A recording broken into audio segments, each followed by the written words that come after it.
Welcome to the Growth Engine podcast. I'm Luke, that's Glenn, and today we're going to start a business. And by start a business, we're going to run through sort of freestyle what we think about when starting a business. And we're going to do it through the lens of Glenn and I starting the Growth Engine podcast business, because it's something that we really haven't thought about yet. So, Glenn, how do we start? Where should we start? Where should we start? The start is usually like those discussions. So to me, this is a behind the scenes, right? These are For sure. We're recording one of the conversations that we would have off air or behind the scenes, just coaching each other, really.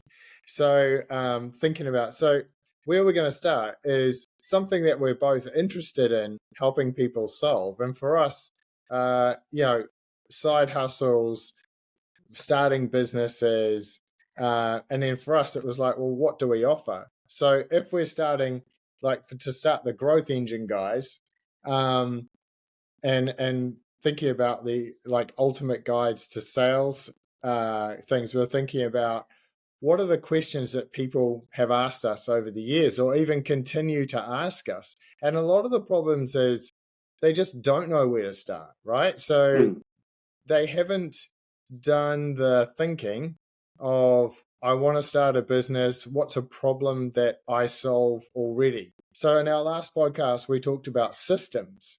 What's something that, you do every single day that you could solve now? So I think as we go through this, we'll be spitballing ideas, but we'll also be actually coming up with some solid tactics that we can move forward with for ourselves. Yeah, exactly. I mean, the first thing we really need to talk about is what's the problem that we see out there in the world. And I think for me, the problem is there's a lot of people sitting doing something. They could be in a corporate job. They could be like me with other things going on, other businesses going on. But you feel like you have some sort of expertise that you can share with the world and perhaps build more income off that. Now, that can be quite uncomfortable for people, like more income. I said to you before, you asked me why I wanted to do it, and you said, is it more income? And I said, unashamedly, yes, it's more money.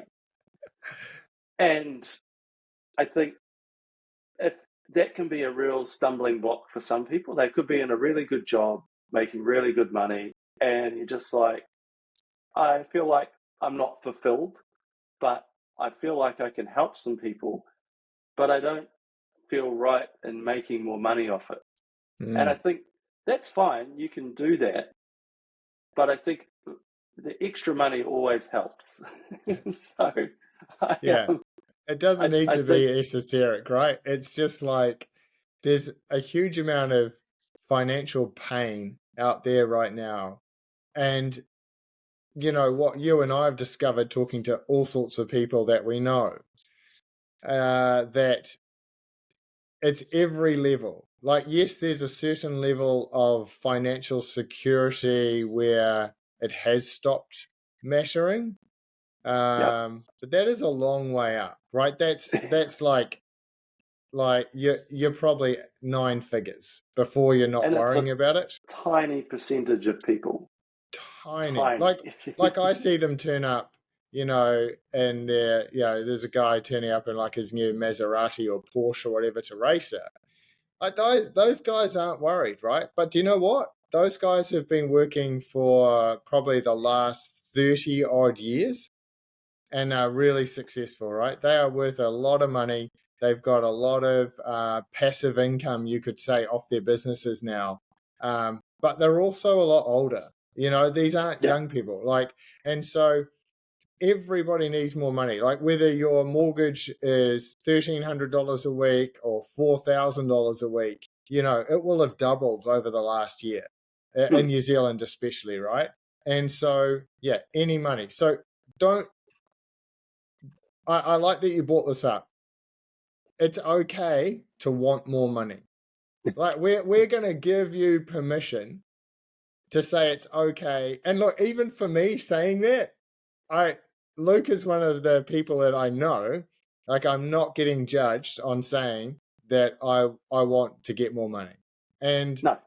you need that support. And like it's probably not going to come from your immediate family, but you need to just jump over that hurdle. I need to get more money, not make, because only banks make money. Only, but you need to get it, and it's sitting in somebody else's wallet. And you have to Yeah. work out what is unique about you, that a unique problem that you can solve to get that money from that person's wallet. It's as simple as And that. and you've got to remember also to get that money from someone's wallet. Money exchanges hands when value exceeds price. Thank you, Luke Chemies. I'll always credit you with that one. But Yes. value exceeds price. So you're not stealing it.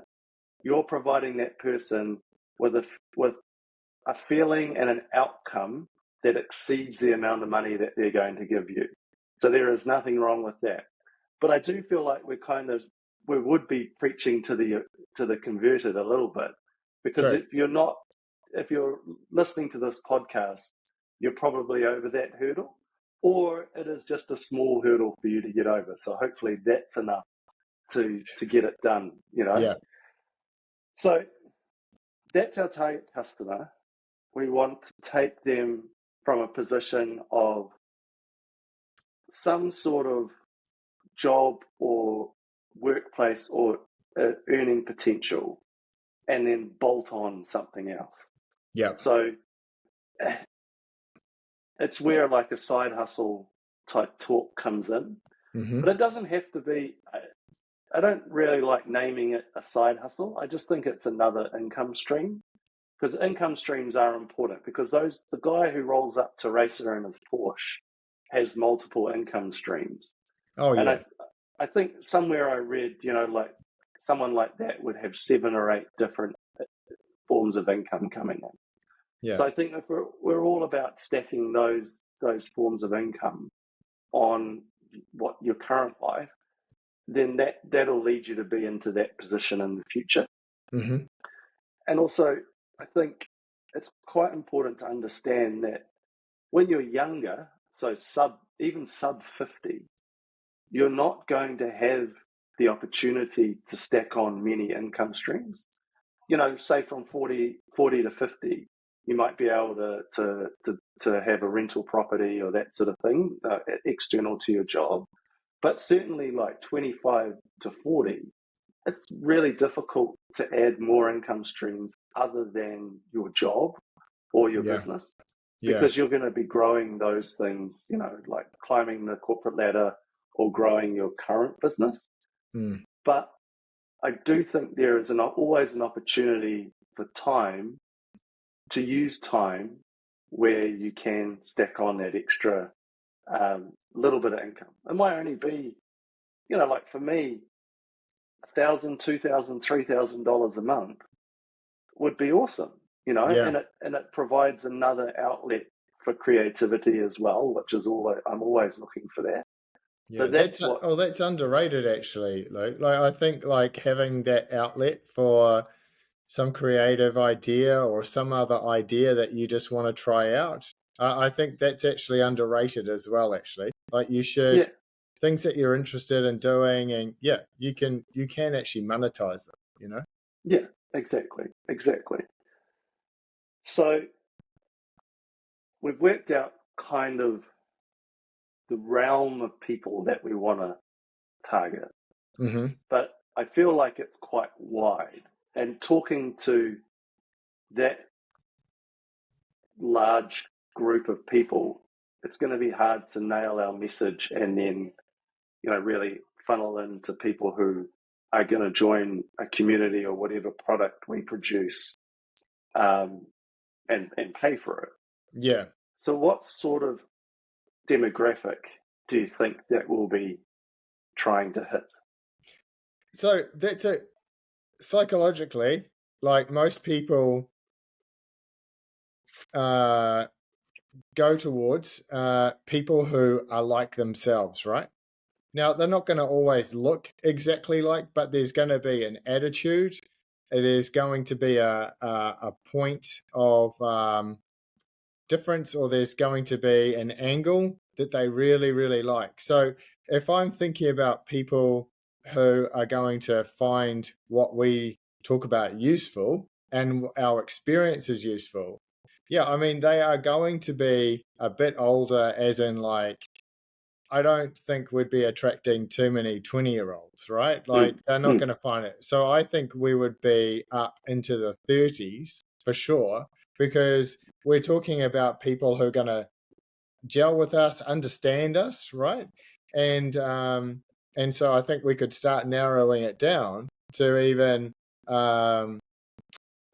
I don't want to just make it just males, but I do mm, think that males are probably going to find us more approachable.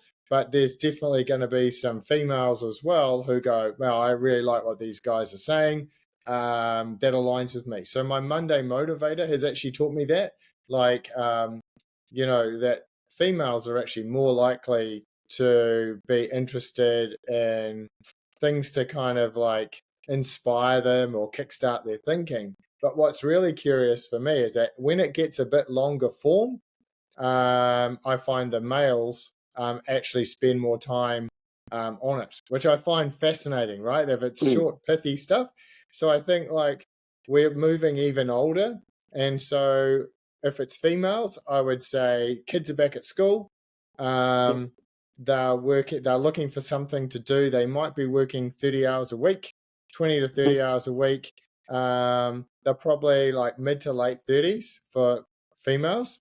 And then for the guys, I would actually say they're probably a little bit older because, they've been working. They might have had a business for the last 10 years.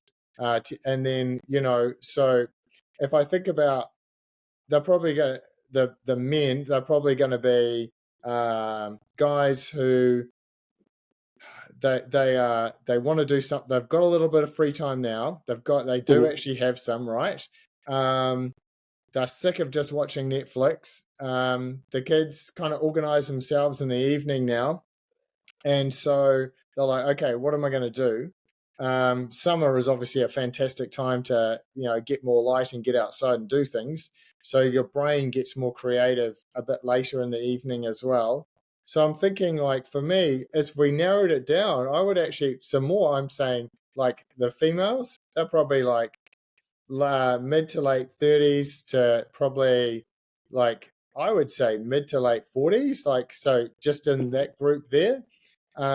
And then for the guys, I think a little bit older, Luke, like because I'm thinking like between 40 and 50, somewhere in there, because those are the types of guys that you and I talk to, mhm, but also like they're the guys who seem to have the drive or the incentive, also the incentive, because all their mortgages have doubled, right, for both parties. And so they're like, man, I need some extra cash, but I don't have time to actually go outside the house, yeah, right? Because like there's still kids in bed, there's still stuff to do. So what can I do with this maybe hour an evening? Um, where I've got something to do. So I think, does that narrow it down? Like, do you think yeah. I where's think what's it. your take? I'd initially spread even wider than that. Probably more male and female, that mid 30s to older. Yeah, But thinking about it further, I mean, it is an age and stage thing. Like I'm 41. I'm having that conversation with people around not so much legacy as such, but I haven't built anything for myself and my family that's going to continue for a long period. mm, I've built a career that's great for me, but there's nothing really sitting in that building for family type situation. yeah, And how do we start that? And I think that's quite good place to be. Now, selfishly, from our perspective, that particular demographic has money to spend as well. Yep. So it's always important when you're creating a business to look at it from that perspective too, that the market you're going after needs to have money available to buy your product. Yep. It's no good, creating a children's product that only kids are going to buy. Like the adults aren't interested in buying it for them. Like they have to actually make that purchasing decision themselves because ultimately they don't have the money to do it. Toy companies are really selling to adults. They're not selling to children, but Yep. they are kind of selling to children in a way that is annoying. So they make the kids badger you more. But, like an age range of 40 to even 50, late 50s even, like, once you're hitting late 50s, 60s, think of all of the knowledge that you have. Like, you especially imagine being 60 to 65, you've been in a corporate role your whole life. Your job's still good. It's Yep. still interesting to you. You still are getting paid reasonably well, like probably pretty well. But you're Yep. like thinking post 65, what am I going to do? Am I going to keep working in this corporate role, or do I want to like take a retirement, like a standard retirement, Yeah. Yeah. But what am I going to do in that standard retirement? I'm going to be freaking bored. So why, like what knowledge have I accrued over time that I can distill into something to then help other people with? Like I think, yeah, I really do think that that age range is very interesting. Yeah, and Now being that, a real estate agent too, right? I think like that's not enough. Like I was yeah, talking to the kids about being a real estate agent today, about just on I saw some signs up, and I'm like, that is what a lot of these kind of people do, because yeah, I've got some work, but I actually think yes, it's fantastic, and I love real estate, so don't get me wrong. But the thing about it is that I feel that there's more than that. But yeah, those opportunities or that idea hasn't been told to them, and so mm, there's actually a lot more that these people could offer, but they're kind of just tying themselves because they love people, right? And mm, real estate, and they're good at negotiating. That the marketing's taken care of, but they've got all these interpersonal skills. They've got all these like skills, and then you just go and like do real estate. Like I think there's other avenues like building a business, like for us, where mm, it's more fun because you yeah, actually get to deal with more problems, and it's not your be all because end all. Because I was thinking like, what's the main incentive for these people apart from just the mortgage, right? And I mm-hmm, actually think that a lot of it would be spare cash because even though they're mm-hmm, okay, in fact they're probably fine, there's yeah, no spare cash, right? There's no, no holidays happening. Like overseas holidays are done right now. mm, So, and then the other thing was like opportunities, because also as you're getting older, if we're talking about these older people, right? I think the opportunities for their grandkids, right, to spend time with their grandkids, because that's what I see. I mm, see um, more time, so holidays even with grandkids, and so and keeping yourself fit and well and mentally onto it to be able to go and do that. I think that's why starting a job or a side hustle or something else is actually really good for you. Even just going through the process is so good for your brain, right? So I think if we like have Saber in the background, that is yeah. a big dog. Uh, he'll Sorry, have to folks. be. He'll have to be on this one day. Yeah, But that's what I was thinking about those older people. So I was like, okay, what problem do we solve for those older people And I still think we're kind of hitting a little bit wide, but I mean, hey, this is Mm. where we're sitting. They want some support, and also if they've been in a corporate job, they've never actually had their own business, and so I Mm. think like it's about showing them actually it's not as hard as what your corporate job maybe made it seem, and actually there's so many tools available now, cheap tools, where you could Mm. spin something up really, really quickly. So yeah, I think I like where you were going with that, but I wonder if that's actually a niche all by itself. Yeah, it's another, never, ever, ever, ever thought about that as a target demographic. Yeah. Like the post 60, or even, yeah, post 60 um, type of person who is just looking for something, some supplementary income. Ultimately, I guess it's all supplementary income, but yeah, like that is a really interesting niche. My thought process there is, we know how to target. This is from an advertising and community building perspective. We know that we can use social media easily to hit, like that 30 to 50-year-old. We can use LinkedIn. We can use Twitter. We can even use Facebook, believe it or not. If we wanted to edge a little younger, 25 to even 45, TikTok's another good option where we can use the podcast to create, clips out of it and put it there. But then my thinking is, well, where do the post 60-year-olds hang out? I guess they definitely are on Facebook.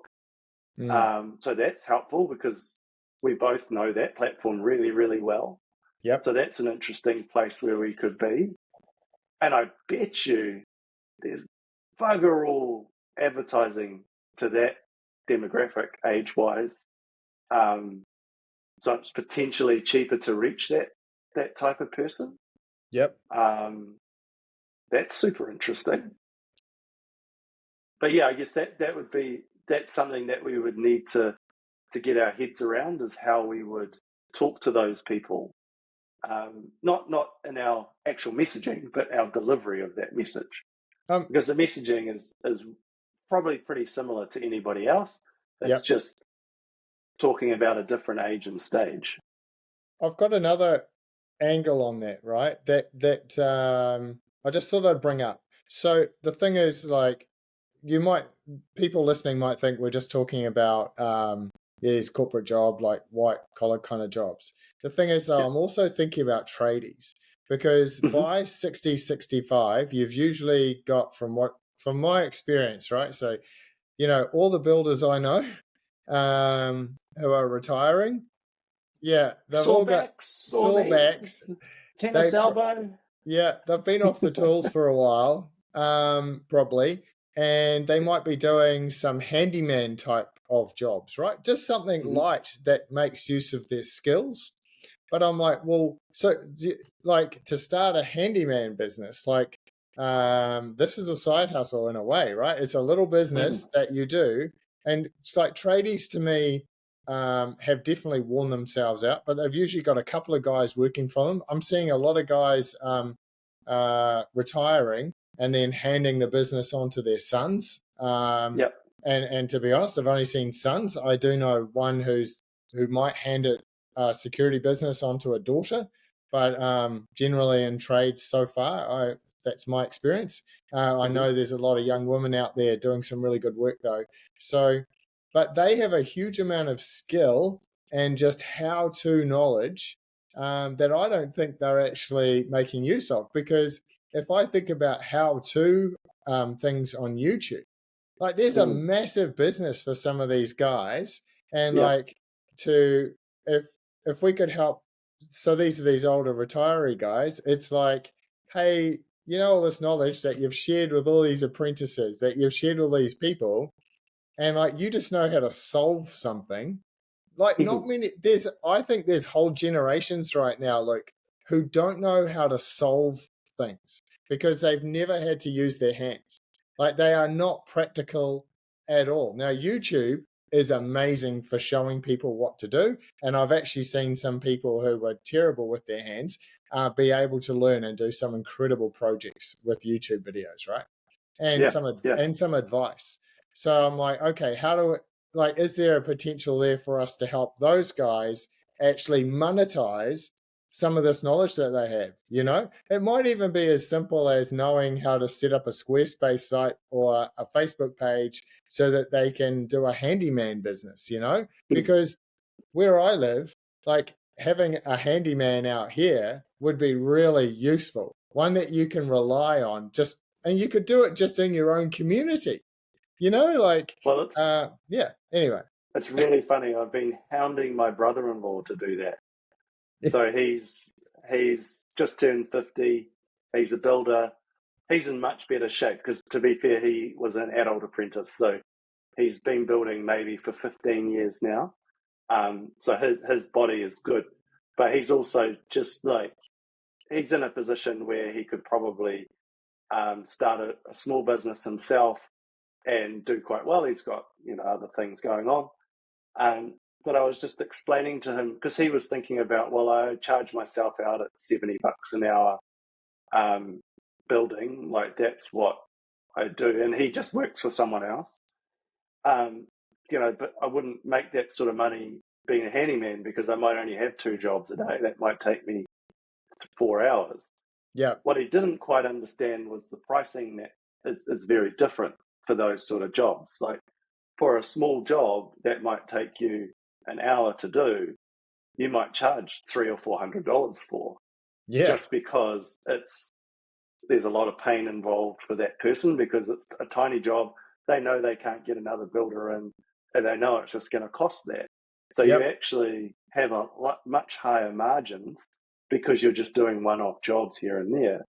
And he hadn't thought about it like that before. Like it wasn't something that had come across his purview as to being, oh, that's actually something that I can do. Yeah. Now I think ultimately probably next year that's what he's gonna kick off doing. But it's totally a thing. And I think we also have to remember for trades guys and girls that when they hit 50, most of them have been doing that job for 30 years. Yeah, that's true. Like it's a corporate role.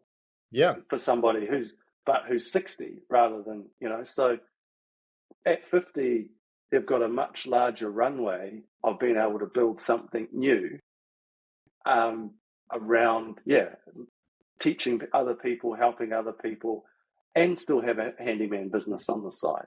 There are so many things like that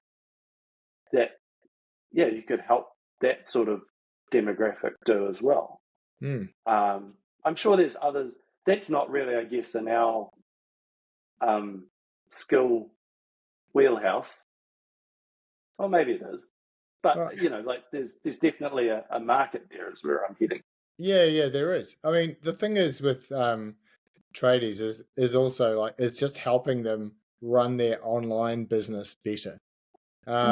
Most of them are terrible at it. And yet I've met a couple who are amazing at it. And they use Instagram. And man, it's really, really cool. They've grown really fast because all they do is just like take photos. I convinced a mate of mine to do it years ago as well. And it just works because people can see the quality of your work. They can see what goes behind the scenes and they can see you're completing jobs.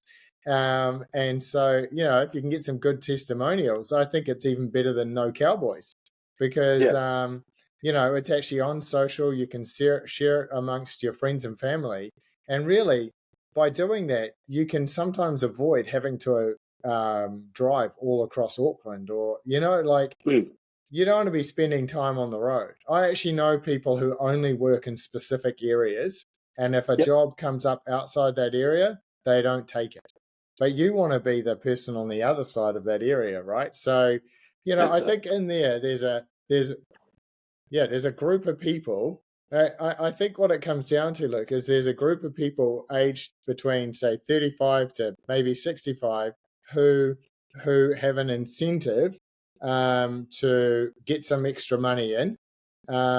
They're driven, like they want to do it, right? So they're actively looking for ways to do that and advice to do that. Now, I still think age-wise, that's probably pretty wide, but that is from our experience, that's who we're talking to, right?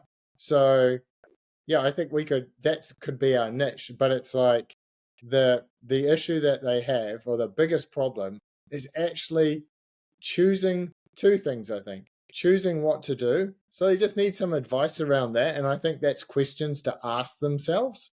Like, so like if we put together a cheat sheet of all the questions that you need to answer, or from our experience, you should answer, I think that would be really good.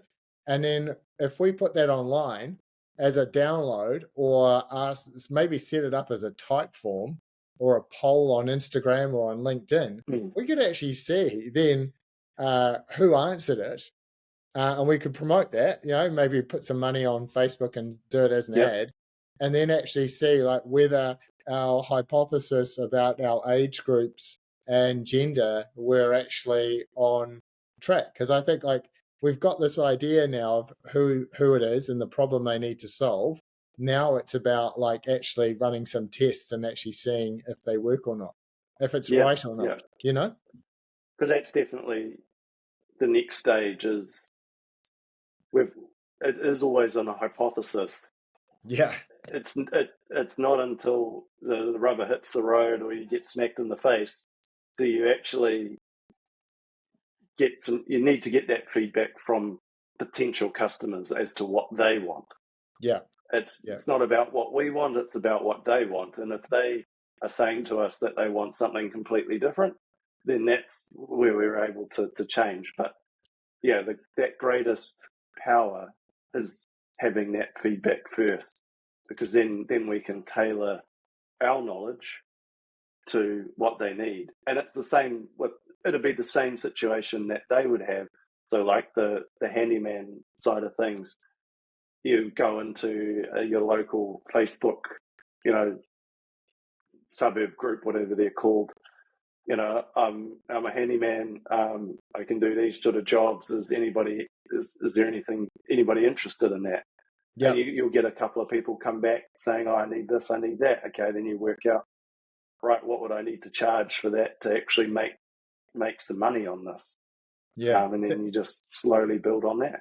I've seen that work too, by the way, because once you've done some work for somebody, I think, in fact, that is the way I do it. Like you do a job and then you get some feedback and then you post about it and then you ask that person to say how that you did for them. Because I've actually seen that in my local one. It works really, really well. It works well for babysitting. It works well for car grooming, because there's someone who started a business, car grooming, and they only do it on the weekends. Right. And they're booked. So they actually book themselves out, and they might make a couple of $1,000s a weekend because they might, do certain job that they know that they've only got a set amount of time. And so they just book themselves out. Like, I think sometimes like taking on, actually limiting what you can do.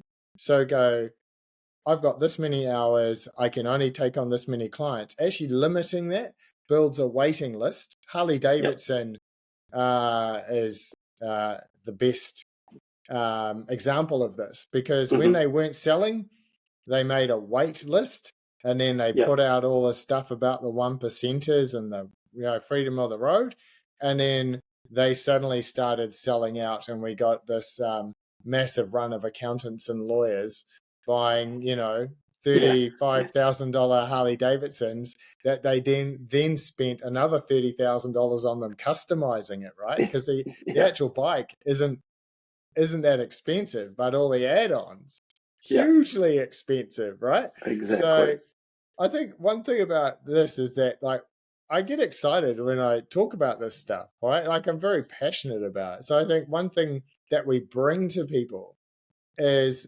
like we're not going to judge. There's no judging, and there's a lot of enthusiasm for them and their business. So I think that's one thing we definitely bring, and that actually means a lot when like we stated earlier on our conversation about supporting people. Like That's it. people just need a cheerleader sometimes that they can rely on to go, you're doing a great job. And Yeah, I actually do. I think that's great, right? I think sometimes just to get a text message to say that you're doing a good job, like you've got this, actually works really well for people, right? exactly. Yeah. I actually set that up once. I would send out like a daily text message to people or a daily email, and it worked really, really well. People quite liked it, and so it's just these little things you can do. But I think out of this, the key thing for us is that we've really talked through how we would start to niche down. I think Yeah. the problem is still the same, which is, how to start a business.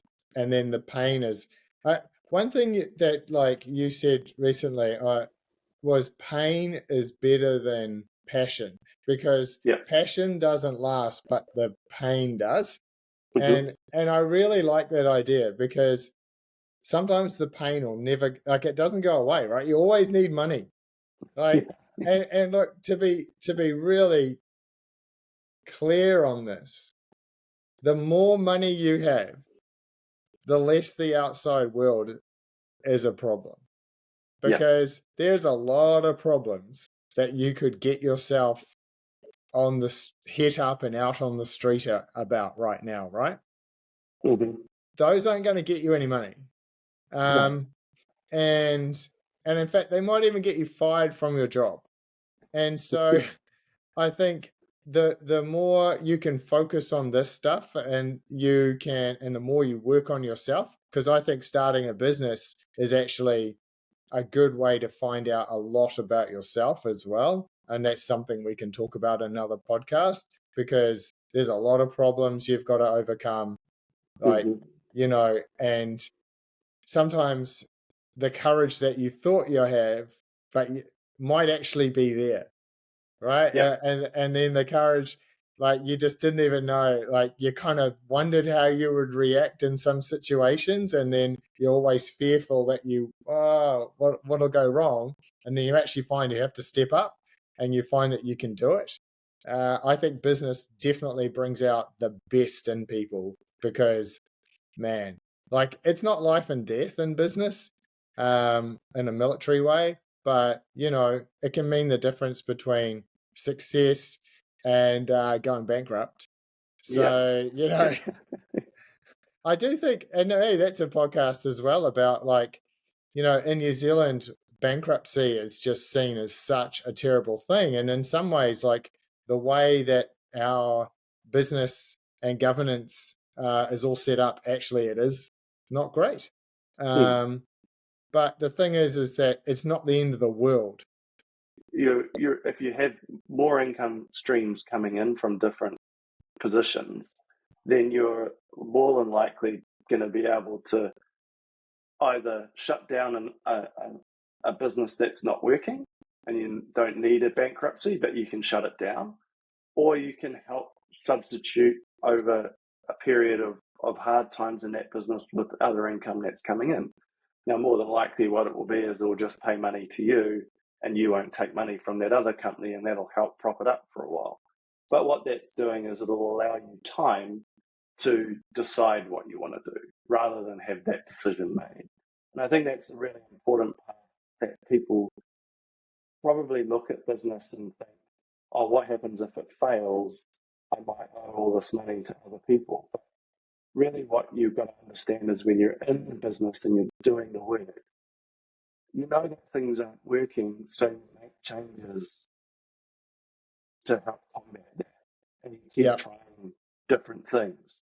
And it's a long road to hoe before you actually have to shut it down or declare. Like, you've yeah, just got to make sure you hit the right things. You just got to pay your taxes on time, and if and pay your suppliers. So if you know that things aren't going well, then you probably shouldn't buy as much stock, or you need to manage your expenses. yeah, And that's also part of being a business owner, is understanding where your numbers are. I think that's what a lot of people don't really understand.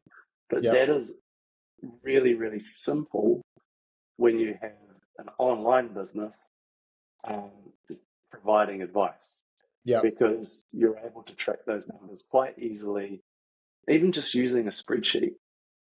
Like it doesn't need to be, or it could be the old school accounting book. You Yep. can still do that, but you can have MYOB or Xero or QuickBooks running there. You can pull reports off that. They're so cheap at 50, 60, $80 a month or whatever. You can really build those things as part of your business when you've got that income coming in. But I think that's much further down the track from I where was we actually are. just thinking like maybe we could edit this part out back Yeah, it's a to bit of a tangent. because I'm like, wow, I don't want to end on a downer. But like business is life. Like, there's you do have your ups and downs. And I do think like if you have fear around failure, like what's the worst that can happen? And Mm, so in business, it's not that bad. And so don't let that kind of thing stop you from starting one. But like with us, that is actually going to be a fear for some of these people, right? It's going to be mhm, like, I want to start one. But I had an idea about pricing that I think I'll park for this one, because I think mhm. like if someone's listened all the way through to here, like we really appreciate it. Hope you got some really, really good ideas from this. And yeah, we'll see you in the next one.